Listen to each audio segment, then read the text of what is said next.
Yang pertama, mengedukasi kepada seluruh UPZ bahwa menjadi amil itu kita memang harus mahir, paham tentang hukumnya. Maksud tujuannya adalah agar supaya pemanfaatan zakat, infak, sodako itu mampu dirasakan oleh para penerima manfaat dan mustahik. Tidak jadi amil itu nggak mudah, susah. Tadi bagaimana kita bisa mengelola dana zakat, infak, sodako sesuai dengan hukum dan ketentuan yang berlaku, di mana para mustahik dan para penerima manfaat menjadi goal daripada program-program menarik atau bisa ditingkatkan daripada mustahik menjadi muzaki. Itu tujuan utamanya. Kalau untuk minimal resiko di kita dari tim UPZ ya, kita mengadakan pelatihan ini juga edukasi gitu. Jadi misalnya mungkin awalnya mereka penyaluran hanya dari apa yang mereka tahu aja gitu, bab fikih zakatnya aja, tapi misalnya akuntansinya tidak diterapkan. Nah, makanya kita ngadain edukasi seperti ini. Jadi dari mulai apa kayak mengedukasi tentang PSAK terbaru yang harus dikelola pengelolaan zakat tadi, atau istilahnya kita membuat pelaporan-pelaporan khusus per Basnas gitu kan. Makanya istilahnya minimal resiko itu terjadi ketika pelaporan itu baik dan bagus dan menyesuaikan dengan pelaporan yang kita lakukan. Makanya kita menerapkan ke UPZ-UPZ yang ada di DKI Jakarta ini agar bisa mengikuti atau prosedur yang kita edukasikan ke para UPZ seperti itu. Sedikit tambahan ya, hal yang paling penting untuk meminimalisir adalah para amil itu harus paham tentang ilmu zakat, infak, sodako. Itu yang pertama. Yang kedua, adanya sosialisasi edukasi yang dilakukan oleh pelopor, dalam hal ini Basnas Bajis DKI, memberikan pelatihan, bimbingan teknis kepada para UPZ. Maka hal-hal tersebut saya jamin ketika mereka sudah memahami hak dan fungsi zakat, infak, sodako, hal tersebut bisa diminimalisir untuk tidak dilakukan oleh para UPZ-UPZ lain yang kurang paham terhadap zakat, infak, dan sodako. Demi transparansi dan akuntabilitas lembaga, dalam hal ini Badan Amil Zakat Nasional basis Provinsi DKI Jakarta, jelas pasti dilaksanakan audit gitu ya, apalagi lembaga kenegaraan. Dalam hal ini kita diaudit oleh 3 lembaga. Yang pertama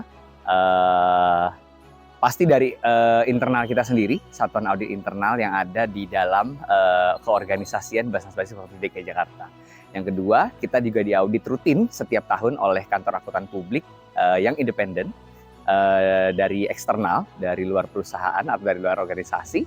Dan yang satu lagi adalah jelas dari Kementerian Agama selaku pengawas serta audit syariah dari Basnas Basis Provinsi DKI Jakarta.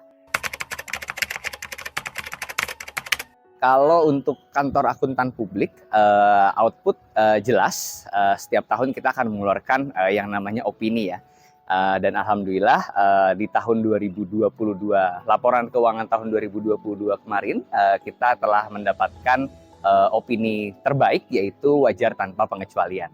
Nah, untuk satuan audit internal di dalam organisasi dan juga audit dari Kementerian Agama, audit syariah, mengeluarkan rekomendasi yang nantinya akan dilaksanakan sebagai proses pengelolaan yang ada di Basnas Basis Provinsi DKI Jakarta untuk seluruh dana yang dikelola, yaitu zakat, infak, dan sedekah.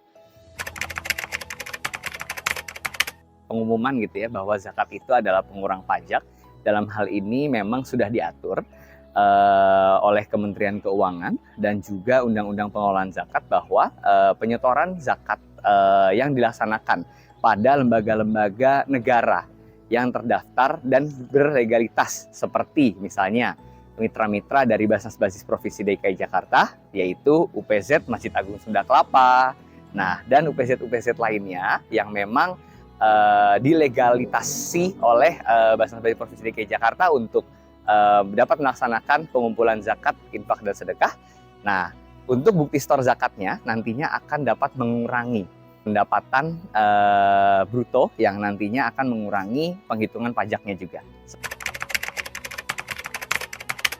Harapan ke depan adalah tentu semua lembaga, yayasan, dan ataupun itu yang mengelola zakat, infak, sedekah paham tentang regulasi, penggunaan, tata kelola, dan lain-lain, sehingga para penerima manfaat dapat merasakan dampak dan manfaatnya. Dan tidak hanya itu, manfaat zakat, infak, sedekah dapat berkorelasi terhadap pengikisan angka kemiskinan. bagi para penerima yang ada di lingkungan kita. Terima kasih. Sebenarnya UPZ itu suatu gerakan di mana kita sebagai Basnas Basis Provinsi DKI Jakarta juga nggak bisa kerja sendiri untuk mengentaskan seluruh umat seprovinsi DKI Jakarta. Makanya kita mengajak para UPZ agar bisa mensyiarkan nih bahwa zakat itu adalah kebutuhan masyarakat dan istilahnya bisa mengedukasikan ke masyarakat langsung gitu kan. Di samping kita mengedukasikan juga gitu. Makanya gerakan zakat ini semoga bisa terrealisasi dengan baik dan juga menjadi syiar Islam ke depannya. Mari tunaikan zakat, karena zakat bahagiakan kita. Dari mustahik menjadi muzaki.